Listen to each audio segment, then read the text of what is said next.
Boa tarde, pessoal. A gente vai começar a ver outra parte do conteúdo de anatomia dos sistemas. Então, todos os conteúdos, tanto que a gente estudou em sala de aula, como que foi acompanhado por videoaula, a gente viu toda a explicação relativa à questão do sistema nervoso. Hoje a gente vai entrar em outra parte, que é a parte do sistema digestório, e a gente vai dividir em duas partes. A gente tem no conteúdo de vocês a divisão da parte sufradiafragmática e também a parte infradiafragmática. Então a gente tem essa subdivisão. Na parte de hoje, que é a sufradiafragmática, a gente vai ver a boca, anexos, a faringe e o esôfago. Então a gente vai ver essas estruturas aqui, entender suas funções e entender também outras coisas além. Então a gente vai acompanhar aqui no conteúdo dos slides que está aqui embaixo.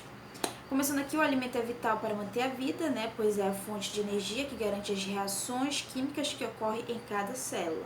Então a gente tem o alimento que a gente se alimenta, tudo aquilo que a gente vai tendo, tanto café, almoço, janta, lanche, tudo que a gente vai ingerindo ao longo do dia, todo esse alimento macro, quando eu falo assim, quando ele está no tamanho normal, tamanho daquele alimento cozido, preparado, ele vai ser digerido, ele vai ser mastigado, para que ele consiga ser reduzido a estruturas bem pequenas, nanos, em que elas possam chegar até células para poder passar esse suporte para que as células recebam esse suporte de energia para que elas continuem fazendo sua atividade no nosso corpo. Então a gente tem esse processo que a gente vai ter que degradar, triturar esse alimento até que ele consiga chegar às células para que elas sejam nutridas e elas continuem a fazer o seu trabalho.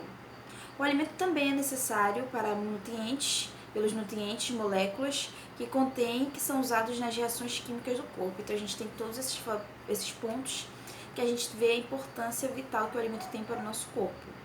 Porém, o alimento no estado que é consumido não está adequado para o uso.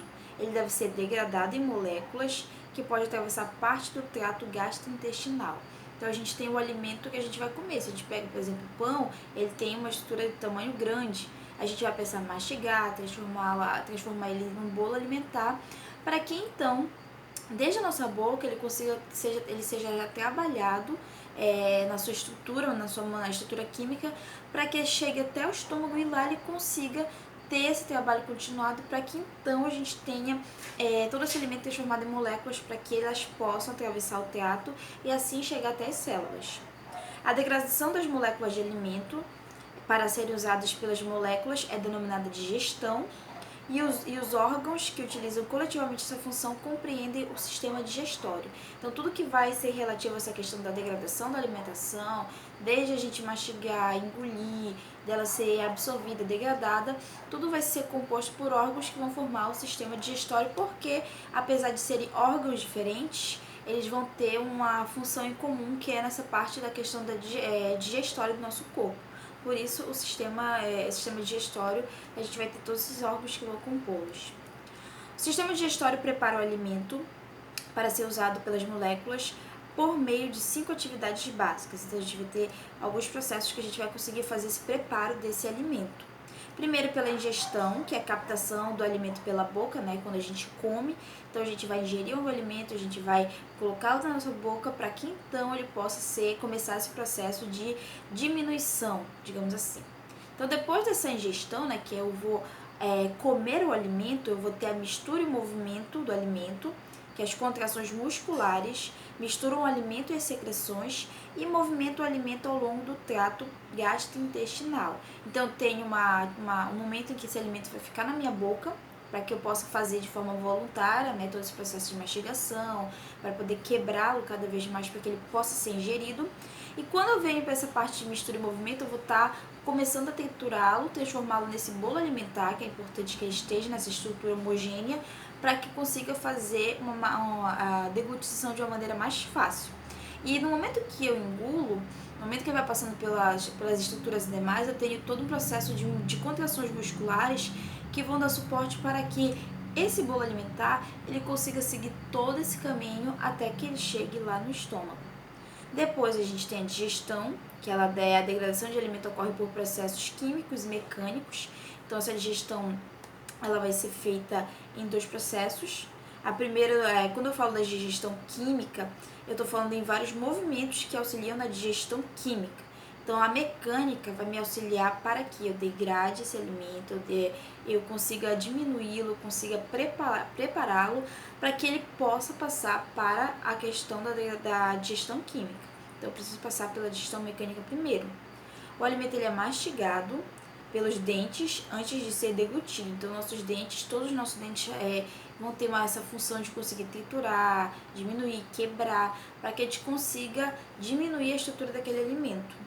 O músculo liso do estômago e do intestino delgado trituram o alimento de modo que ele seja misturado amplamente com as enzimas que o digerem. Então, a gente vai ter também outras partes, como a questão do nosso intestino e nosso estômago continuando essa atividade para poder diminuir cada vez mais ainda esse alimento.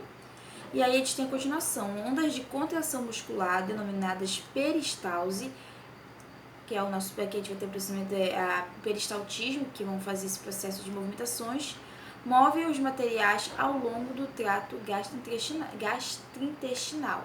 Então a gente vai ter depois que ele passar por esse processo, né, de passar por essa degradação no estômago, ele vai seguir pelo trato, e esses movimentos que são chamados de peristalse, o peristaltismo, ele vai fazer com que ele consiga seguir ao longo dessa estrutura do trato para que ele possa chegar ao processo final. Depois eu tenho a digestão química, que ela é uma série de reações que degradam as moléculas grandes e complexas de carboidratos, lipídios e proteínas que ingerimos, transformando-as em moléculas simples, pequenas e suficientes para passar através dos órgãos digestórios e eventualmente para as células do corpo. Então a gente já começou a diminuir, né, o nosso alimento que a gente degradou, passou pelo peristaltismo, passou pela mastigação, passou pela ação do ácido clorídrico no estômago, e agora na digestão química a gente vai começar a tratar dessa questão mais invisível aos olhos, digamos assim. Porque os alimentos, depois de eles passarem por essa quebra, né, por esse processo todo, a gente vai precisar diminuir mais ainda ele, mas agora na questão das estruturas químicas desse alimento. Então, quando ele chega ainda composto, ele vai estar ainda em estruturas de polissacarídeos, que são vários sacarídeos juntos, várias estruturas juntas que vão fazer com que precisem ser degradadas para conseguir ficar no menor tamanho possível, que é o monossacarídeo. Então, todo esse alimento ele vai passar por esse trabalho de passar do polissacarídeo para o disacarídeo e até chegar ao monossacarídeo, que vai ser a menor partícula de todas, para que então ele consiga seguir esse processo. Então, por exemplo, quando a gente tem pessoas, por às vezes, que elas têm uma certa sensibilidade ao alimento, pessoas que não podem ingerir questão de leite, ou tem sensibilidade por outros tipos de alimento, como glúten, no momento que elas vão passar por essa digestão química, há uma certa dificuldade para poder fazer com que haja essa quebra, né, de poli, e monossacarídeo, em que esse alimento ele fica só no disacarídeo, então ele não chega à parte final, fazendo com que no momento que ele vá ser eliminado, né, junto com ele vá moléculas de água, fazendo com que a pessoa ela tenha a questão da diarreia quando ela tem o contato com esse alimento. Então, por isso, uma das reações que a gente tem quando a gente ingere o alimento que a gente tem sensibilidade à diarreia, devido a ele não ser degradado completamente quando a gente está fazendo a digestão química. É um ponto para a gente conseguir entender a reação e o porquê que a gente tem esses sintomas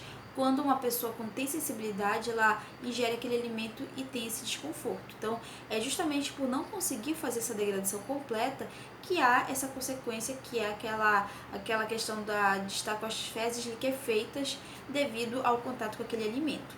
Então, a gente precisa diminuir nossa estrutura. A gente já conseguiu quebrá-la, destruí-la,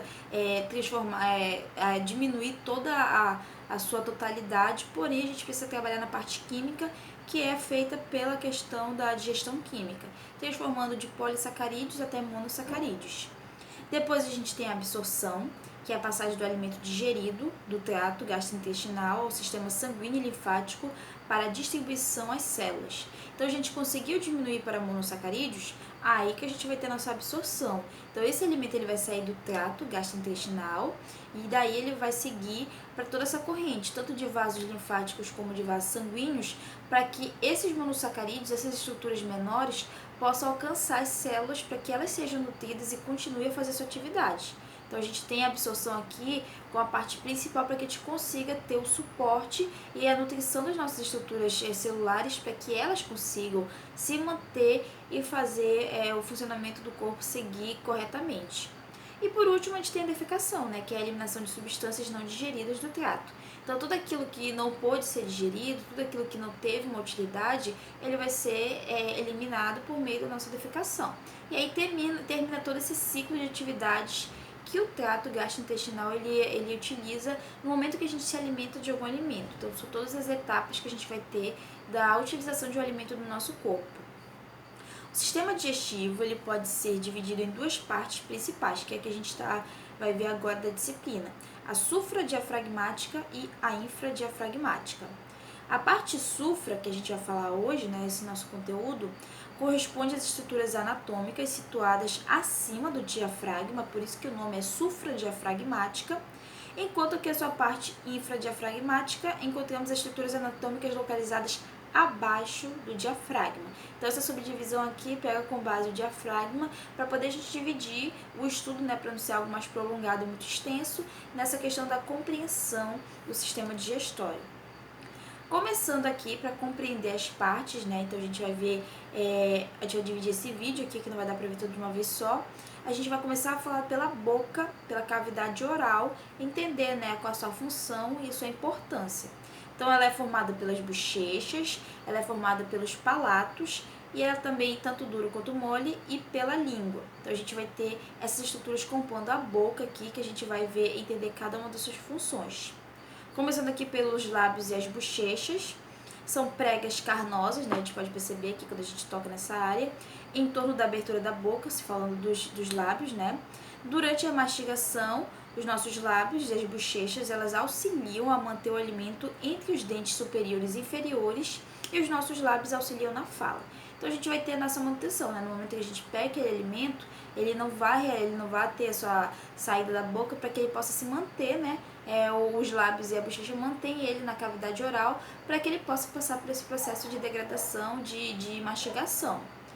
O nosso palato duro consiste das maxilas e dos ossos palatinos que correspondem à maior parte do teto da boca.